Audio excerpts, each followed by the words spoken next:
अब देखिएगा example number 5 describe करते हैं। एग्जाम्पल नंबर 5 में यूज कॉम्प्लेक्स फूरियर ट्रांसफॉर्मेशन।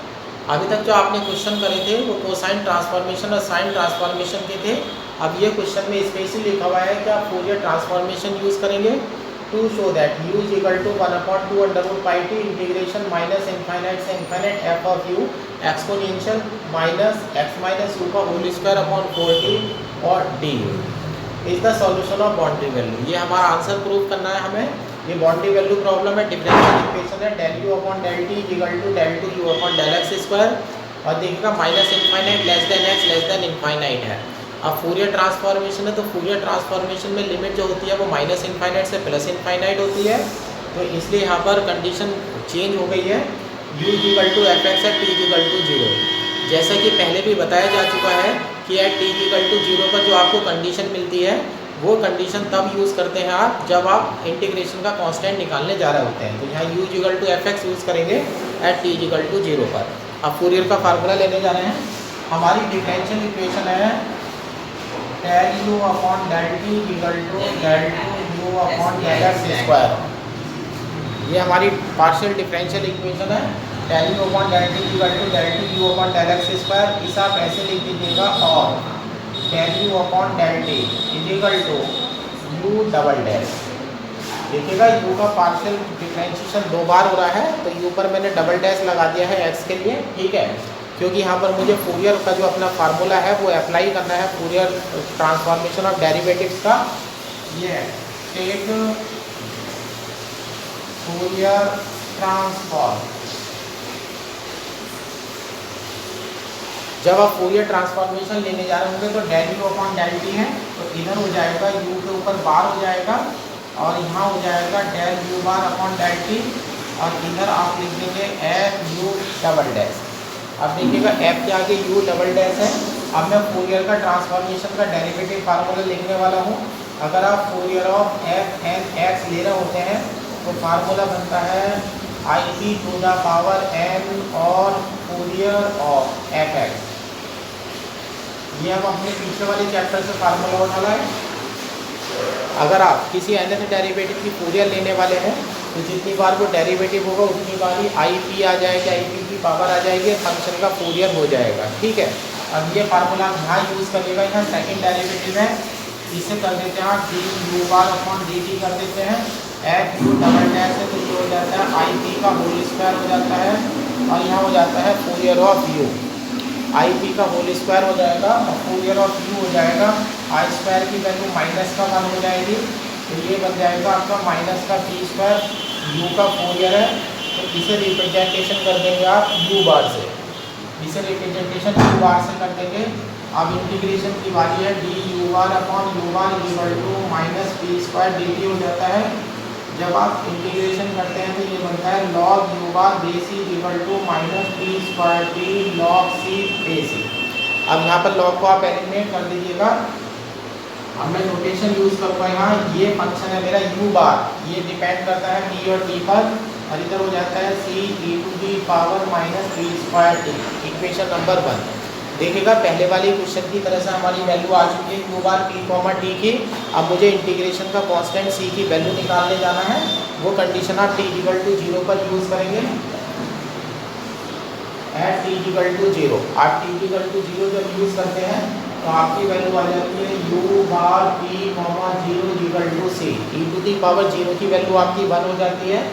अब यहाँ से सी इक्वल टू यहाँ पर देखिएगा यू बार पी कॉमा 0 है। अब फूरियर ट्रांसफॉर्मेशन का फार्मूला खोलने जा रहे हैं तो ये हो जाता है हमारा इंटीग्रेशन माइनस इनफाइनाइट से infinite U X comma 0 E to the power minus I P x D x. अब यहाँ पर हमने फूरियर ट्रांसफॉर्मेशन का अपना फार्मूला खोल दिया गया है। अब ज़रूरत है मुझे यू एक्स कॉमा 0 की, यानी कि यू की वैल्यू चाहिए मुझे एट टी इक्वल टू 0 पर। अब देखिएगा यहाँ पर u की वैल्यू एफ एक्स है एट टी इक्वल टू 0 पर तो सी इक्वल टू हो जाता है माइनस इनफाइनाइट से इनफाइनाइट और ये इसकी वैल्यू हम पुट कर देते हैं F X E to the power हो जाता है minus I P x D x. अब देखिएगा यहाँ पर ये वैल्यू हमारी आ चुकी है, सी की वैल्यू आ चुकी है। अब इक्वेशन नंबर 1 में डाल दीजिएगा पुट इन इक्वेशन 1। अब आप इक्वेशन नंबर 1 में डालने जा रहे हैं इसे तो ये हो जाता है, आपकी वैल्यू आ जाती है u bar p comma t equal to minus infinite से इनफाइनाइट, और यहाँ हो जाता है f of x e to the power minus I P x D X, और इनटू में आ जाता है आपका e to the power minus T square D. ये आपका u bar p comma t की वैल्यू आ चुकी है। अब लास्ट स्टेप अप्लाई करने चलते हैं। लास्ट स्टेप में हमारा क्या होता है, u bar p comma t है। अब इसे हमें वैल्यू निकालने जा रहे हैं यू एक्स कॉमा टी की। अब हम फूरियर का इन्वर्जन फार्मूला लगाने जा रहे हैं। अब एक बात यहाँ पर आप विशेष रूप से ध्यान रखिएगा, जो फूरियर का इन्वर्जन फार्मूला लगेगा तो उसमें e to the power i P x plus की आएगी, तो यहाँ पर e to the power minus I P x plus की है। तो आगे जाकर के जब आप फूरियर का इन्वर्जन फार्मूला लगाएंगे तो आप हो सकता है कि e to the power i P x एक दूसरे से कैंसिल आउट कर दें। तो इससे बचने का सीधा सा तरीका है कि यहाँ पर इंटीग्रेशन की फर्स्ट प्रॉपर्टी लगा करके वेरिएबल जो है वो चेंज कर दीजिएगा, और यहाँ देखिएगा आंसर में, यहाँ देखिएगा एफ यू पड़ा हुआ है, और जबकि यहाँ देखिएगा क्या है, एफ एक्स पड़ा हुआ है। तो आप यहाँ पे इंटीग्रेशन की पहली प्रॉपर्टी लगा करके आंसर को मैच करने के लिए एफ ऑफ एक्स की जगह एफ ऑफ यू चेंज कर दीजिएगा। तो आप इसे ऐसे लिख सकते हैं, और U bar T comma T equal to हो जाता है माइनस इनफाइनाइट से इनफाइनाइट हो जाएगा, ये हो जाएगा function of u e to the power minus i t u d u, और बाहर हो जाता है आपका e to the power minus T square t. ठीक है, अब ये यू बार पी टी की वैल्यू आ चुकी है। अब हम इन्वर्जन फार्मूला लेने जा रहे हैं, बाई फूरियर इन्वर्जन फार्मूला।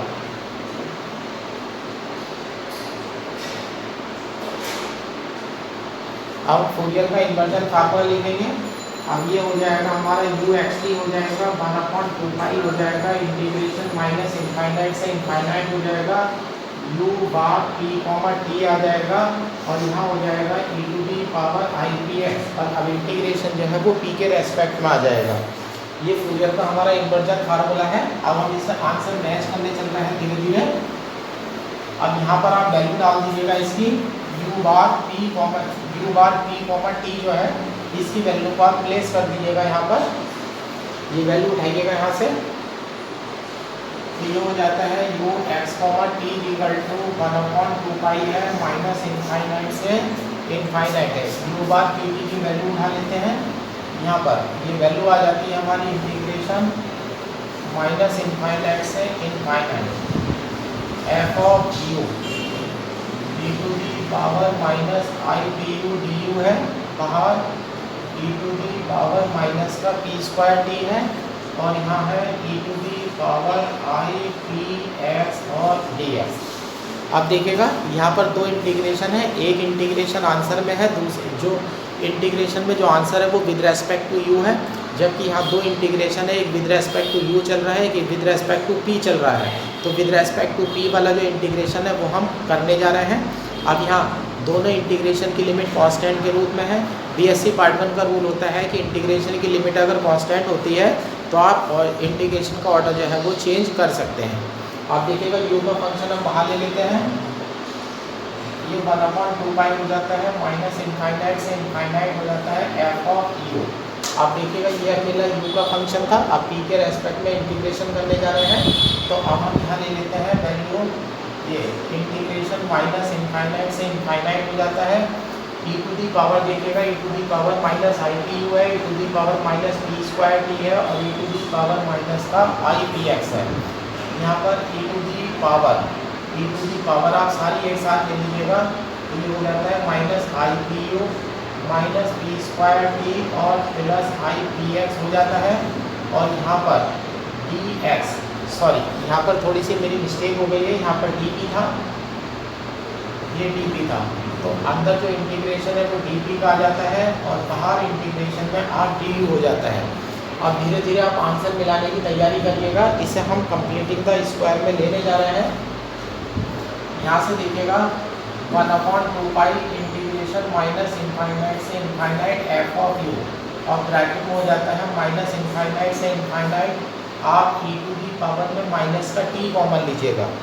अब ई टू दी पावर जो है उसमें माइनस का टी कॉमन ले लेते हैं, तो देखिएगा एक टर्म ये बन जाती है आपकी पी स्क्वायर बन जाता है, पी स्क्वायर बन जाता है।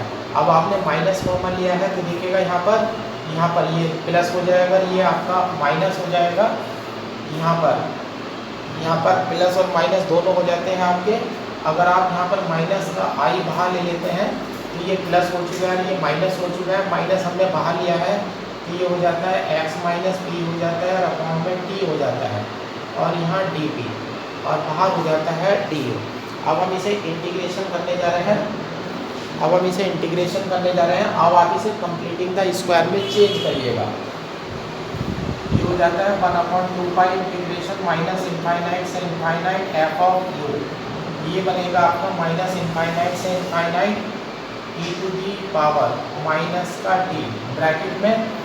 आप देखिएगा अब इसे कंप्लीटिंग द स्क्वायर करिएगा। ये मल्टीप्लाई का डबल है तो इसके मुझे आधे का स्क्वायर ही प्लस करना पड़ेगा और आधे का स्क्वायर ही मुझे माइनस करना पड़ेगा।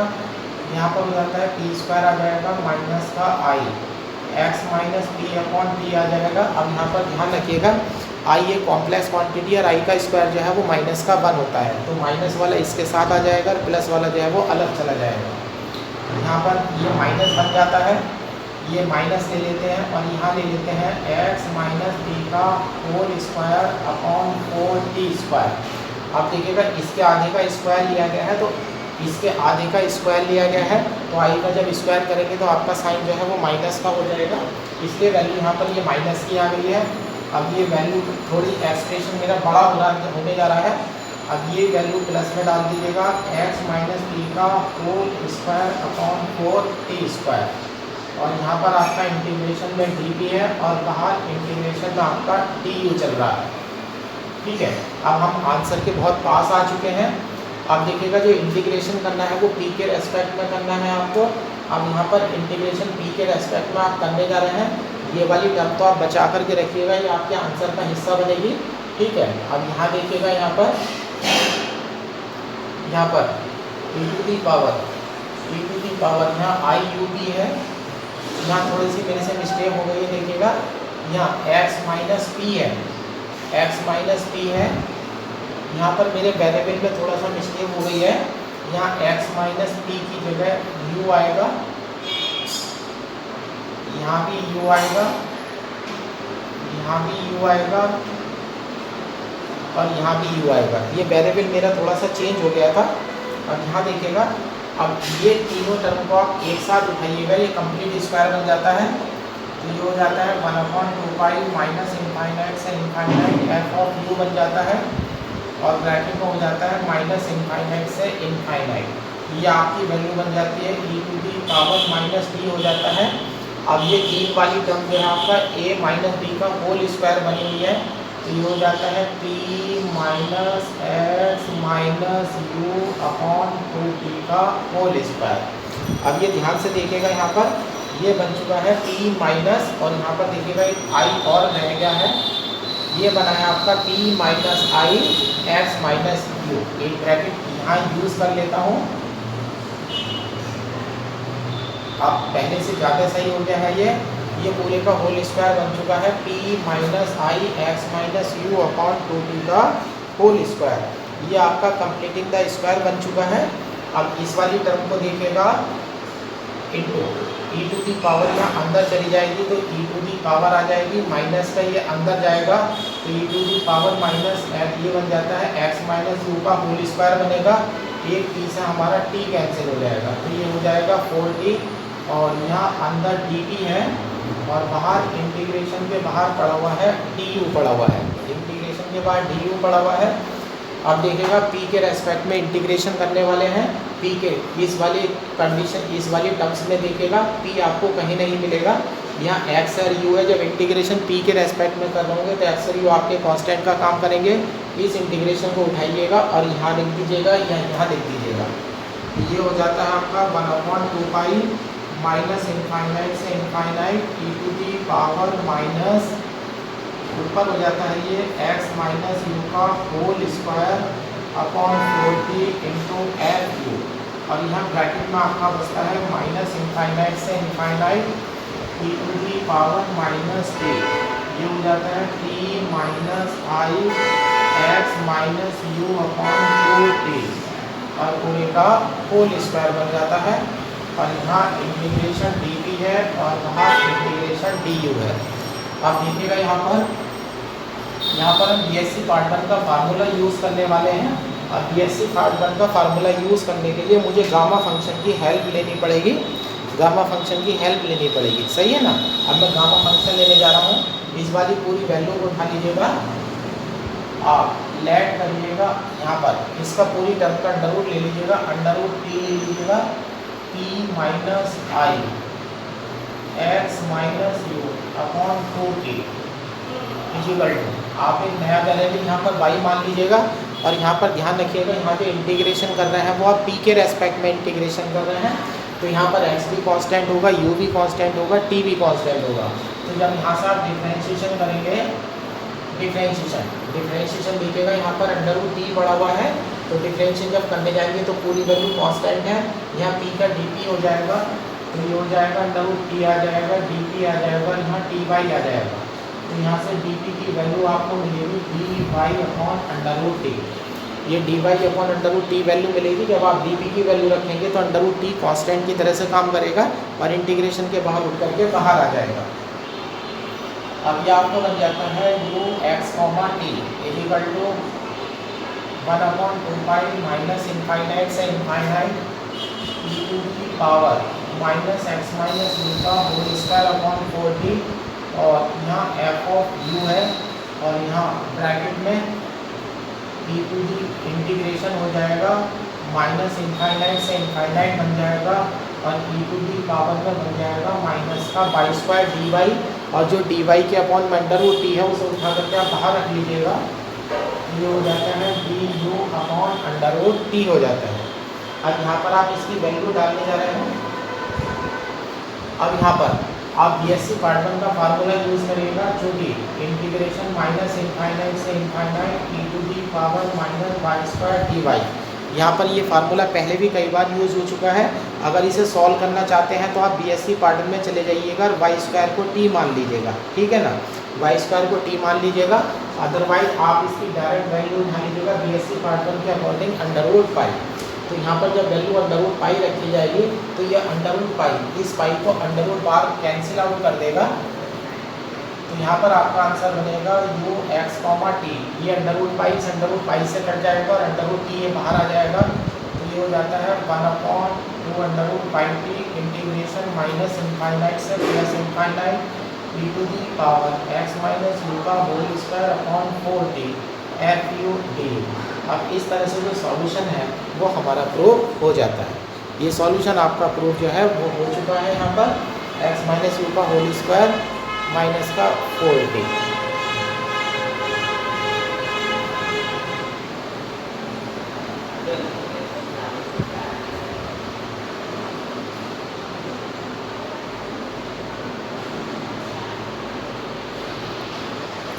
अब देखिएगा, अब हम एक्सप्लेनेशन कर रहे हैं एग्जाम्पल नंबर 6 का।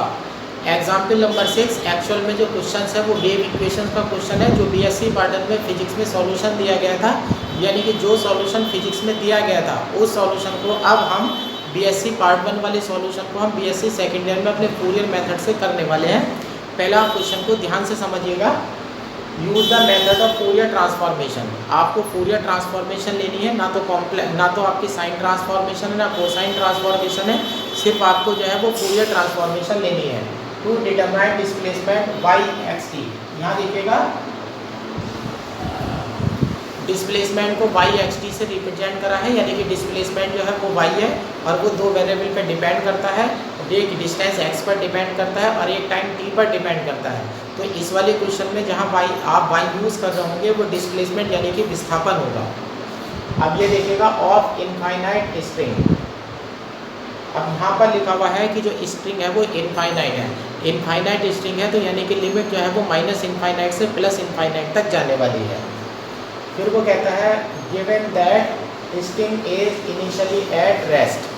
इनिशियली यानी कि प्रारंभ में, और प्रारंभ तब होता है जब कोई प्रैक्टिकल शुरू होता है, तो इनिशियली जो कंडीशन होगी वो t = 0 पर होगी। डिस्प्लेसमेंट को रिप्रेजेंटेशन दे रहा है वो y से, डिस्प्लेसमेंट को y से रिप्रेजेंटेशन दे रहा है, तो फिजिक्स के अकॉर्डिंग अगर हम वेलोसिटी निकालने जाएंगे तो हमें y का t के रेस्पेक्ट में डिफरेंशिएशन करना पड़ेगा। पहले हम इसकी कंडीशन लिखने जा रहे हैं। आंसर में गिवन दैट फर्स्ट पॉइंट में हो जाएगा string sting is initially at rest. आप इस बात को ऐसे लिखेंगे, del B upon del T equal to 0 at T equal to 0। यहाँ देखिएगा, यहाँ पर del Y string initially rest में है, यानी कि प्रारंभ में जो स्ट्रिंग की वेलोसिटी है वो 0 है और वाई हमारा डिस्प्लेसमेंट है, तो हमारी जो स्पीड होगी वो del Y upon del T होगी। ये कंडीशन टी इजिकल टू 0 पर गिवन है और आपको पता ही है, आपने अभी तक देखा ही है कि टी इजिकल टू 0 पर जो हमें कंडीशन मिलती है वो तब हम यूज़ करते हैं जब हमें इंटीग्रेशन के कांस्टेंट निकालने होते हैं, तो ये भी वही यूज़ होगी। अब आगे देखिएगा सेकंड, यहाँ देखिएगा initially displacement is F x minus infinite less than x less than infinite. Initial displacement, initial तब होता है जब टाइम 0 होता है, तो इनिशियल डिस्प्लेसमेंट एफ एक्स है, टाइम 0 है, तो अब हम ये कह सकते हैं। और दूसरी कंडीशन बन जाती है हमारी Y x comma 0 equal to F X. अब देखिएगा यहाँ पर ये पहली बार ऐसा क्वेश्चन करने जा रहे हैं आप, जहाँ पर टी इजिकल टू 0 पर आपको दो कंडीशन मिली है, एक del Y upon del T की मिली है, एक वाई की मिली है कंडीशन है टी इजिकल टू 0 पर। अब यहाँ पर दो आपको कंडीशन मिल जाती हैं, आपको ये इंडिकेशन है कि आगे जब आप इंटीग्रेशन करेंगे या डिफरेंशियल इक्वेशन को सॉल्व करेंगे तो दो आर्बिटरी कांस्टेंट यूज़ होंगे, क्योंकि यहाँ पर दो कंडीशन दे रखी हैं, तो दोनों आर्बिटरी कांस्टेंट यूज़ हो, दो आर्बिटरी कांस्टेंट आने वाले होंगे, उन्हें निकालने के लिए ही हमें दो कंडीशन हमें दे रखी हैं। इनका सीधा सा रूल होता है मैथमेटिक्स का, जितनी टी इजिकल टू 0 पर इस वाले चैप्टर में बाउंड्री कंडीशंस मिलती हैं उतने ही आर्बिटरी कांस्टेंट आपके आने वाले होते हैं। अब ये है show that the solution can also be in the form, तो जो स्ट्रिंग की डिस्प्लेसमेंट इक्वेशन होगी वो ये कह रहा है कि इसका सॉल्यूशन आप इस रूप में लिख सकते हैं, Y X T equal to 1/2 function of X plus C T plus function of X minus C T. यहाँ ध्यान दीजिएगा सी जो है वो वेलोसिटी ऑफ वेव है इन स्ट्रिंग, क्योंकि ये जो फार्मूला है ये बीएससी पार्ट 1 की फिजिक्स से लिया जा रहा है, इसलिए यहाँ पर जो सी है वो वेलोसिटी ऑफ स्ट्रिंग कहलाएगा। और यहाँ पर जो डिफरेंशियल इक्वेशन होगी वो यहाँ पर इस क्वेश्चन में डिफरेंशियल इक्वेशन नहीं दी गई है, तो उस पार्शियल डिफरेंशियल इक्वेशन को लेने के लिए आप बीएससी पार्ट 1 का यूज़ करेंगे, बीएससी पार्ट 1 की फिजिक्स से आप वेव इक्वेशन लेकर के आएंगे। ये आंसर हो जाता है इसका wave equation. Wave equation in string is given by, ये हो जाता है बेटा del two Y upon del T square equal to C square del two Y upon del X square. ठीक है, ये बन जाता है where C is speed of wave in string.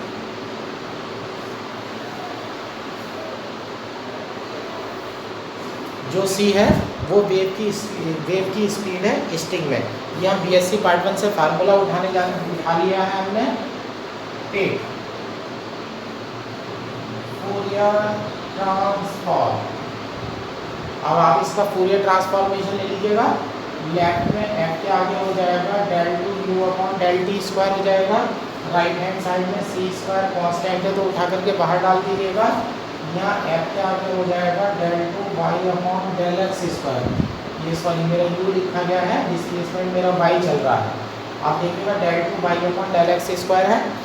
यहाँ पार्शियल डिफरेंशियल टी के रेस्पेक्ट में है, जबकि जब पूरे लेते हैं तो इंटीग्रेशन एक्स के रेस्पेक्ट में होता है, तो आप इस वाई पर बार लगा दीजिएगा, ये हो जाता है del two Y bar upon del T square equal to C square. आप देखिएगा जो पीछे वाले क्वेश्चन में फार्मूला लगाया गया था, यहाँ वाई का डबल डेरिवेटिव है, तो जितनी बार डिफरेंशियल फूरियर का हो रहा होता है उतनी बार ही आई पी आता है, तो ये आपका बनेगा आई पी का होल स्क्वायर बन जाएगा और वाई का फूरियर हो जाएगा, तो ये हो जाएगा वाई बार। अब आप इसे चेंज कर दीजिएगा D two Y bar upon D T square, ये अभी तक ऊपर डेल था, अब पार्शियल डिफरेंशियल इक्वेशन आने वाली है, उसे डिफरेंशियल इक्वेशन में कन्वर्ट कर दीजिएगा, D two Y upon D T square. अब यह स्क्वायर की वैल्यू माइनस हो जाएगी, डिनोमिनेटर प्लस हो जाएगा, सी square t square Y bar equal to 0। अब ये आपका बन जाता है D square plus c square t square Y bar equal to 0। अब कैपिटल डी का मतलब आपको पढ़ना पड़ेगा डी अपॉन डी टी। याद कीजिएगा चैप्टर नंबर 5 में जा चुके हैं, linear differential equation with constant coefficient. वहाँ जाकर के एक्सिलरी इक्वेशन तैयार करिएगा, इसकी auxiliary equation is m square plus c square t square equal to 0, m equal to उधर जाकर के माइनस हो जाएगा, प्लस माइनस अंडर रूट इधर लेंगे तो आई आ जाएगा, तो ये हो जाता है plus minus i c P. जब इसका सी एफ लिखने जा रहे थे तो सी एफ लिखने के 3 तरीके बताए थे, आप कोई सा भी तरीका इसमें से यूज़ कर सकते हैं। सबसे बेहतर तरीका है कॉस और साइन वाला।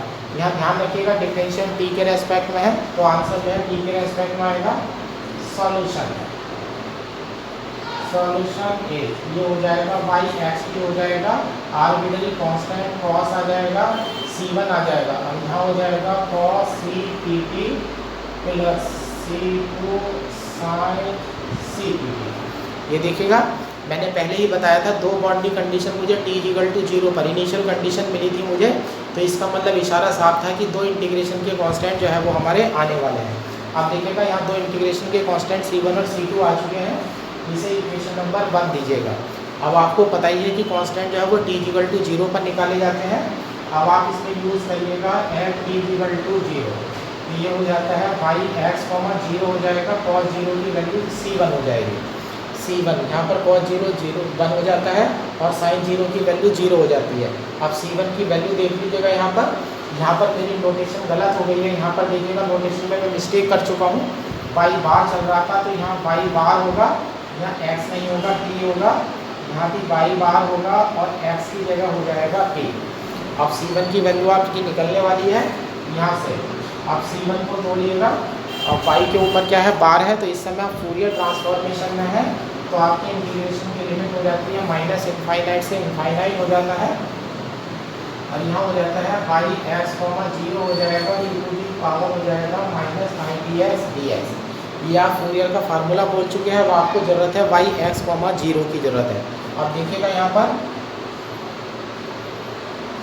बाई एक्स कॉमा 0 की जो वैल्यू है वो आपकी एफ एक्स है। अब यहाँ डाल दीजिएगा C1 इक्वल टू बन जाता है माइनस इनफाइनाइट टू इनफाइनाइट, ये हो जाता है एफ एक्स और e to the power minus I P x D x. अब यहाँ पर देखिएगा अब हम एक नई नोटेशन यूज़ करने वाले हैं।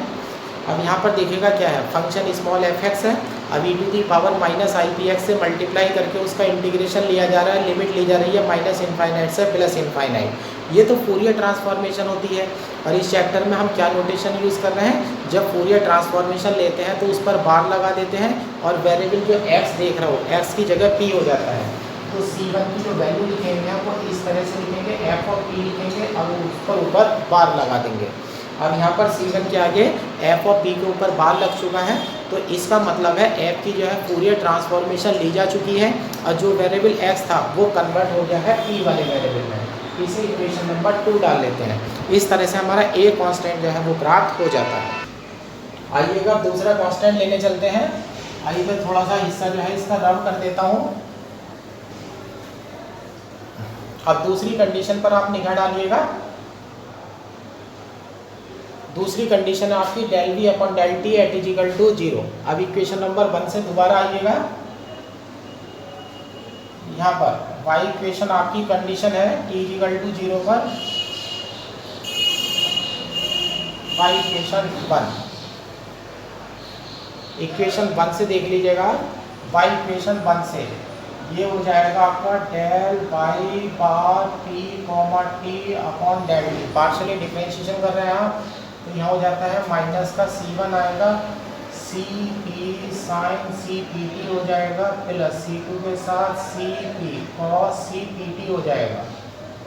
अब यहाँ वाई बार का डिफरेंशिएशन आपने कर दिया है पुट t इक्वल टू 0। अब आप इसमें t इक्वल टू 0 रखिएगा, साइन 0 की वैल्यू 0 हो जाएगी, कॉस 0 की वैल्यू 1 हो जाएगी।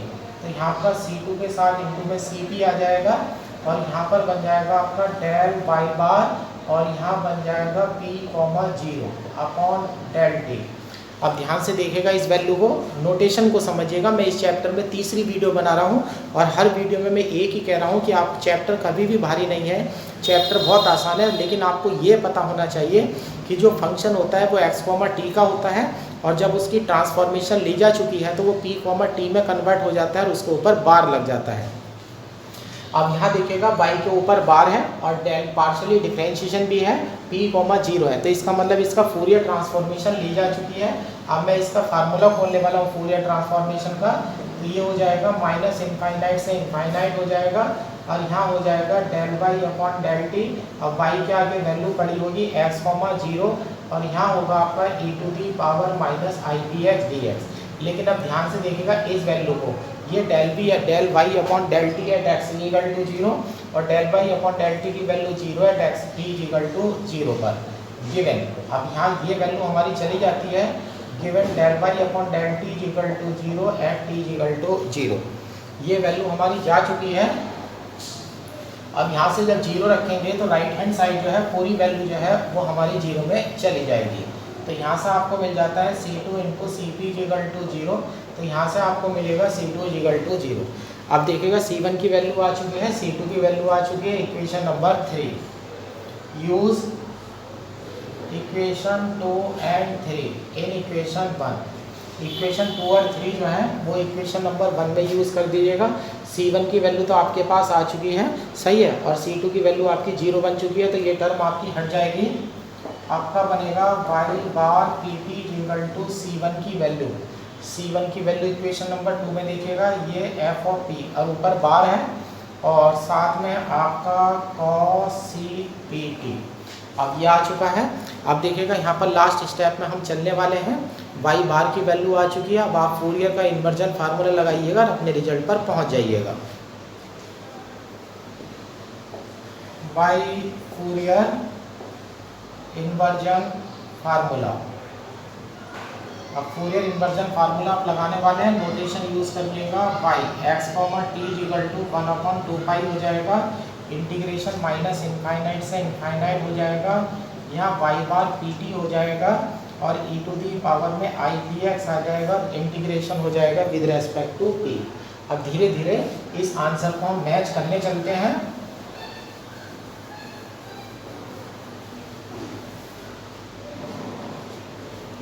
अब देखिएगा e to the power y bar p T की वैल्यू उठा लीजिएगा यहाँ से, तो ये आपको मिल जाता है 1/2 माइनस इनफाइनाइट से इनफाइनाइट। ये इस वैल्यू में है एफ ऑफ पी, ऊपर बार है, और cos सी पी टी है, cos सी पी टी है, और इनटू में e to the power i P x और ए पी है, सही है। अब जो हमारा आंसर लाना है उसमें जो आंसर दे रखा है फंक्शन x प्लस सी टी और x प्लस सी टी के रूप में दे रखा है। अब ये जो cos वाला फार्मूला है इसे बीएससी पार्टनर की ट्रिग्नोमेट्री लगा करके तोड़ दीजिएगा, तो ये हो जाता है 1/2 माइनस इनफाइनाइट से infinite F of t bar हो जाएगा। ये हो जाएगा e to the power i c p t plus e to the power minus i c p t upon 2, और ये हो जाता है e to the power i P x D x.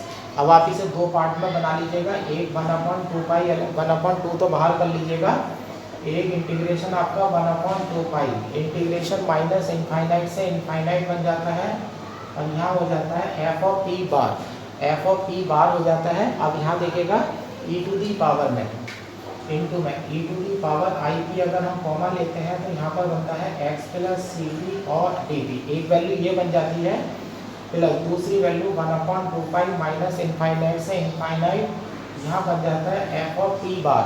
अब यहाँ देखिएगा इस वाली टर्म को और इस वाली टर्म को लिख लीजिएगा, e to the power i p common ले लीजिएगा, और x माइनस सी टी और डी पी, ठीक है। अब ये देखिएगा यहाँ पर आपको आंसर आ चुका है, लेकिन आंसर वैसे नहीं दिख रहा है जैसे कि दिखना चाहिए, जैसे बुक वालों ने दिया है। लेकिन फिर वही बात मैं कहूँगा, आपको नोटेशन, यानी कि आप जब चैप्टर पढ़ रहे होते हैं तो आपको इस बात पर डिपेंड करता है कि आपने पिछला चैप्टर कितने ध्यान से पढ़ा था। आप देखिएगा नोटेशन है एफ और टी का बार है, आप ऐसे लिखने वाले हैं using rule 1/2 integration minus infinite से इनफाइनाइट एफ ऑफ टी का bar e to the power i P x D x equal to F x. ध्यान से देखिएगा, यही नोटेशन हम इस चैप्टर में बार बार यूज़ कर रहे हैं कि यानी कि जब हम इसका इन्वर्जन, आप देखिएगा एफ ऑफ पी है, ये इन्वर्जन फार्मूला है, एफ पी का बार का मतलब है फूरियर ट्रांसफॉर्मेशन ली जा चुकी है। तो फूरियर ट्रांसफॉर्मेशन लेने से पहले जो फंक्शन था वो एक्स का था, और फूरियर ट्रांसफॉर्मेशन लेने के बाद वो पी का फंक्शन बन जाता है और ऊपर बार लग जाता है। अब यहाँ इन्वर्जन फार्मूला लगा हुआ है, तो इन्वर्जन फार्मूला जब लगाएंगे तो अब वो वापस फंक्शन ऑफ एक्स बन जाता है। यहाँ पर मेरे से गलत हो गया है, यहाँ इंटीग्रेशन डी पी आएगा। अब देखिएगा पी के रेस्पेक्ट में इंटीग्रेशन है तो आपका यहाँ वेरिएबल एक्स बचा हुआ है, तो यहाँ एफ के आगे वेरिएबल एक्स है, ठीक है ना। यहाँ पर x हो जाता है, चूंकि इंटीग्रेशन जब p होता है तो x पैरामीटर की तरह से काम करता है। अब इस वाली टर्म में देखिएगा p के रेस्पेक्ट में इंटीग्रेशन है तो यहाँ x प्लस सी टी बचेगा, और यहाँ पर देखिएगा x माइनस सी टी पैरामीटर का काम करेगा, तो इसके आंसर में f प्लस सी टी बनेगा और इसके आंसर में f x माइनस सी टी बनेगा। तो यानी कि आपका रिजल्ट आ जाता है y x T equal to 1/2 function of x plus C T plus function of x minus C t. इस तरह से हमारे एग्जाम्पल का जो आंसर है वो प्रूव हो जाता है। अब आप इन दोनों एग्जाम्पल को आराम के साथ धीरे धीरे कर सकते हैं।